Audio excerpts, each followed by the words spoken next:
Mr. Samir Abbass. He's an Egyptologist and a historian, and he's going to be shedding light on those details that are related to ancient Egypt. Good morning, Mr. Abbass. Good morning, Dina. Good morning. Good morning. Karim.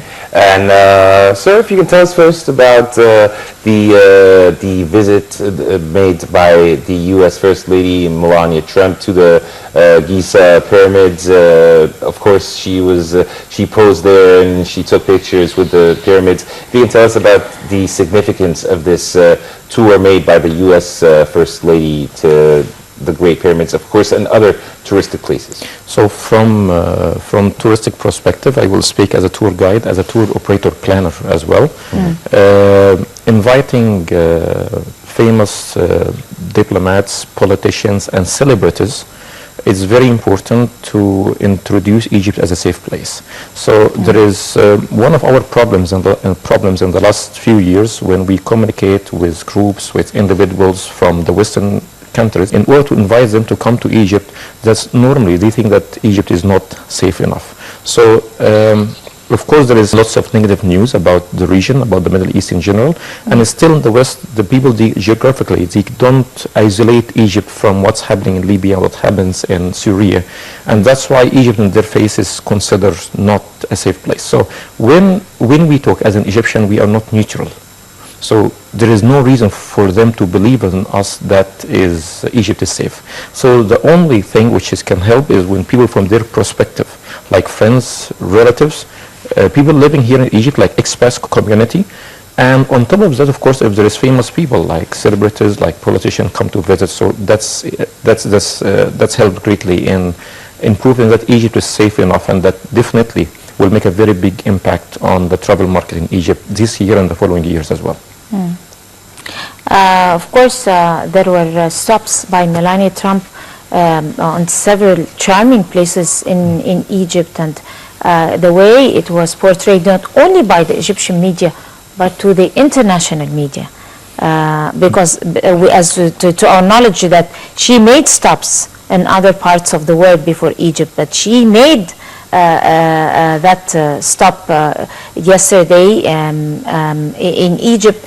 And if you could talk to us about how it was portrayed, the importance of portraying that by the international media while she was touring.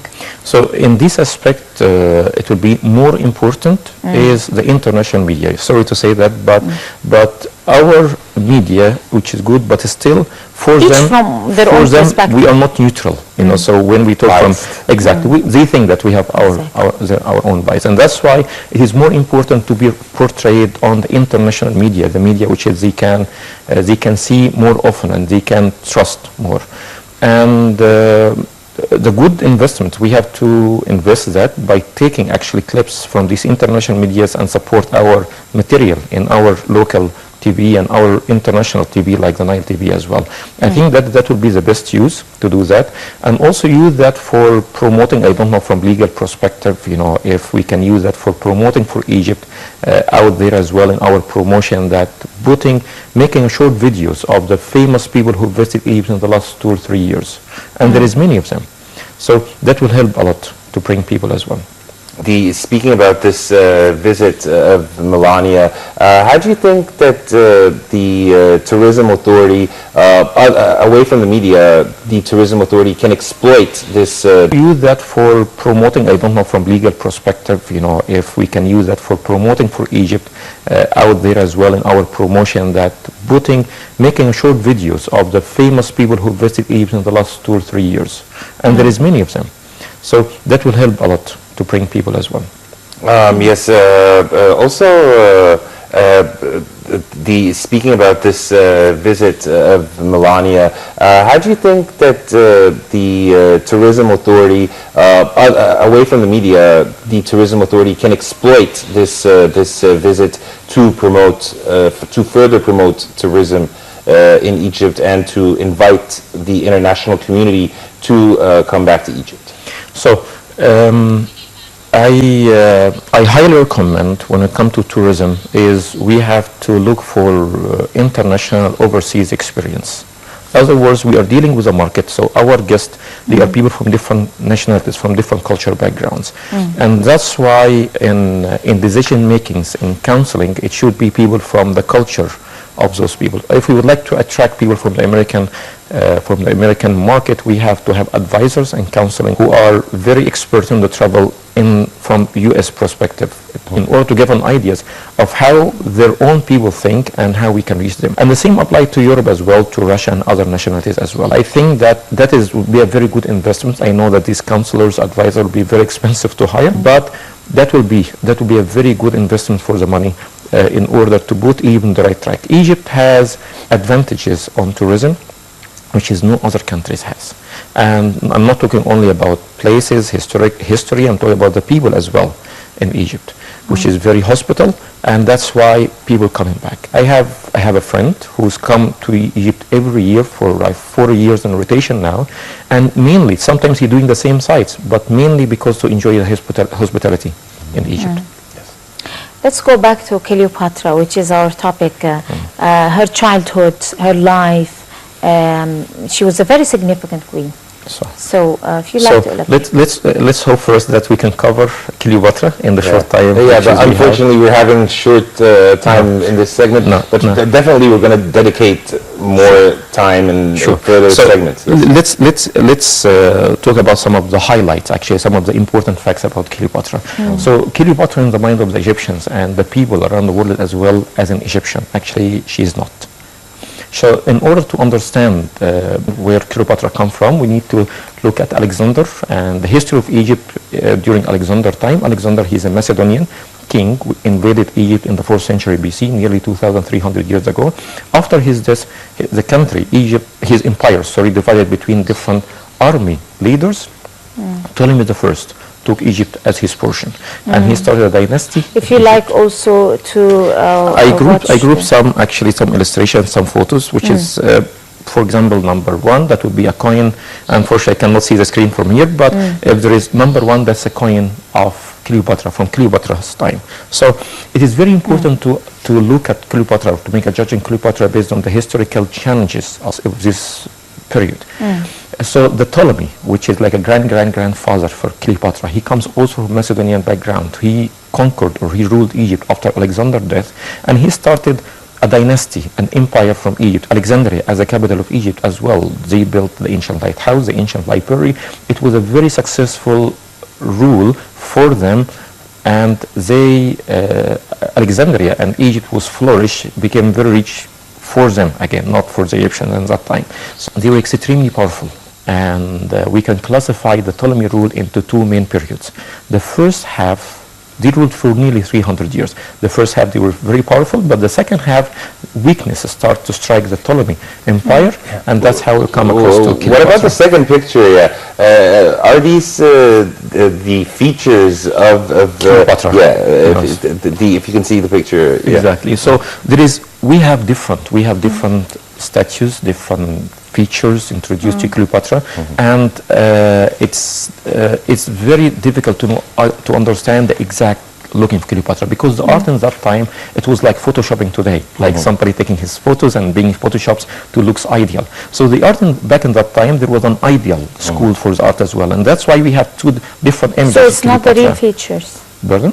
It's not the real features. You know, we can tell, but what we know for sure that Cleopatra physically, she wasn't a beautiful lady as we think.